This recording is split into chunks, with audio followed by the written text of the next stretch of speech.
அனைவருக்கும் வணக்கம். இன்னைக்கு பார்த்தீங்கன்னா நம்ம ஸ்ரீபெரும்புதூரில் இருக்கோம். இது ஒரு புது சைட்டு நம்ம ஆரம்பிச்சிருக்கோம். பிளிந்த் லெவல்லேருந்து பிளிந்த் பீம் வரையும் போட்டிருக்கோம். அதுக்கப்புறம் நம்ம பேஸ்மெண்ட் ஏற்றிட்டு இருக்கோம். இப்போதைக்கு இந்த பிளிந்த் பீமில் என்னெல்லாம் கவனித்து பண்ணணும்னு இந்த வீடியோவில் பார்ப்போம். இந்த சைட்டோட மீள அகலம் எவ்வளோன்னு பார்த்தீங்கன்னா 32க்கு 28 அளவுக்கு இருக்குது. இந்த பிளிந்த் பீம் போடும்போது என்னெல்லாம் கவனிக்கணும்னு முதல்ல பார்ப்போம். முதல்ல பிளிந்த் பீம்னா என்ன, டை பீம்னா என்னன்னு முதல்ல தெரிஞ்சுப்போம். பிளிந்த் பீம்ன்றது நம்ம சாயில் லெவலில் வர்றது தான் இந்த பிளிந்த் பீமு. இந்த டை பீம்ன்றது நம்ம எதுன்னு சொல்லுவோம்னு பார்த்தீங்கன்னா பேஸ்மெண்ட் ஹைட்டில் ஏற்றிட்டு நம்ம டைல் மட்டத்தில் போடக்கூடிய ஒரு பீம் தான் டை பீம்னு சொல்லுவோம். இப்போ எல்லாருக்கும் தெரிஞ்சிருக்குன்னு நினைக்கிறேன். எது பிளிந்த் பீம் எது டை பீம்னு இப்போ உங்களுக்கு அந்த எக்ஸ்பிளனேஷன் கிடச்சிருக்கும். இந்த பிளிந்த் பீம் போடும்போது என்னெல்லாம் கவனித்து பண்ணணும்னு பார்க்கலாம்.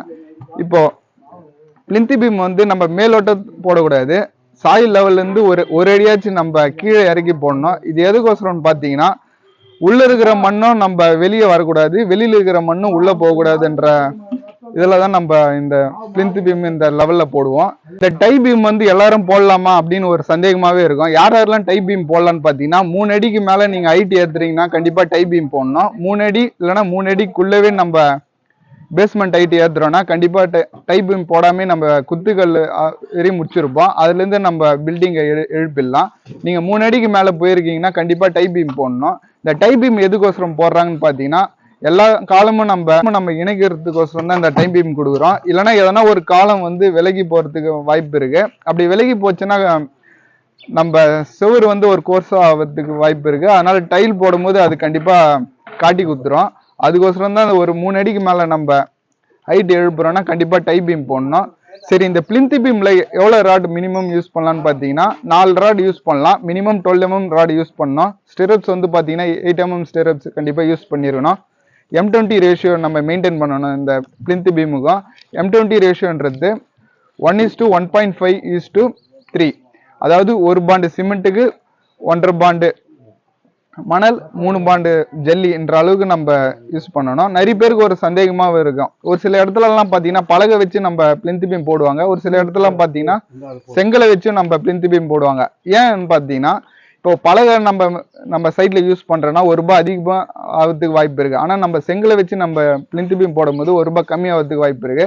ஆனால் செங்கலை வச்சு நம்ம பிளிந்த் பீம் போடும்போது ஒரு மெயின் டிஸ்அட்வான்டேஜ் என்னன்னு நம்ம பார்க்குறோம்னு பார்த்தீங்கன்னா நம்ம சரியாம நம்ம கன்சல்ட் பண்ணாம நம்ம விட்டுட்டோம்னா அணிக்கும்னு சொல்லக்கூடிய அந்த கம்பி வெளியே தெரிறதுக்கு அதிகப்படியான வாய்ப்பு இருக்கு. அப்படி கம்பி வெளியே தெரிஞ்சதுன்னா கண்டிப்பா கரோடாத்துக்கும் சான்ஸ் இருக்கு. அப்படி கரோடா ஆச்சுன்னா நம்ம வீட்டோட ஆயில் தன்மையே குறைஞ்சிரும். அப்படி கண்டிப்பா நீங்க செங்கலை வச்சு நீங்க உங்க வீட்டுக்கு நீங்க பிளான் பண்றீங்கன்னா கண்டிப்பா வைப்ரேட்டரும் யூஸ் பண்ணுங்க. வைப்ரேட்டரும் கொடுங்க. கண்டிப்பா நல்லா கன்சல்ட் ஆயிருக்கா நீங்களும் கூட இருந்து செக் பண்ணுங்க.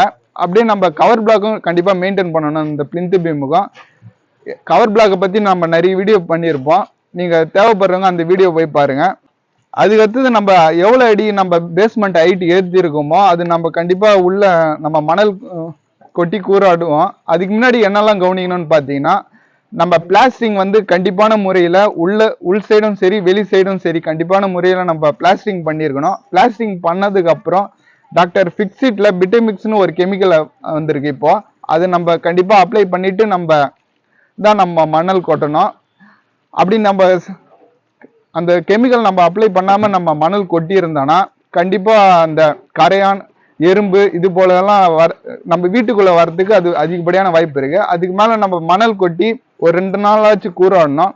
அப்போதான் அந்த செட்டில்மெண்ட் ஆகிறதுக்கு தவிர்க்கப்படணும்னா கண்டிப்பா ஒரு 2 நாள் கூறாடி இருக்கணும்.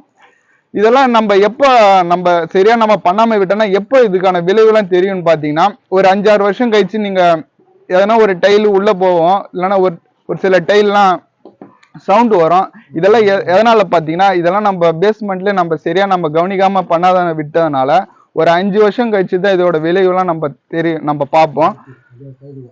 நம்ம முன்கிட்டே சொன்ன மாதிரி தான் டாக்டர் ஃபிக்ஸிட்னு ஒரு கெமிக்கல் வந்திருக்கு. நம்ம அதை அப்ளை பண்ணிட்டு அதுக்கப்புறம் மணல் கொட்டி 2 நாளாச்சு கூறாடின பிறகு என்னெல்லாம் கவனிக்கணும்னு பார்த்தீங்கன்னா எத்ராமர்னு இப்போ நிறைய இடத்துல பார்த்துருப்போம். முன்னெல்லாம் பார்த்தீங்கன்னா திம்சம் வச்சு நம்ம சமம் பத்திடுவாங்க. இப்பெல்லாம் பார்த்தீங்கன்னா எத்ராமர்னே வந்திருக்கு.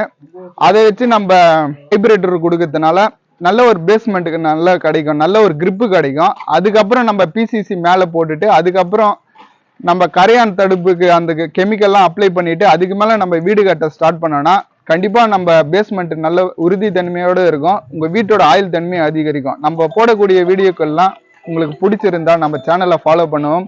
நம்ம சர்வீஸ் உங்களுக்கு தேவைப்படுதுன்னா கீழே டிஸ்கிரிப்ஷன்ல நம்ம நம்பர் இருக்கு, கான்டாக்ட் பண்ணுவோம். நன்றி, வணக்கம்.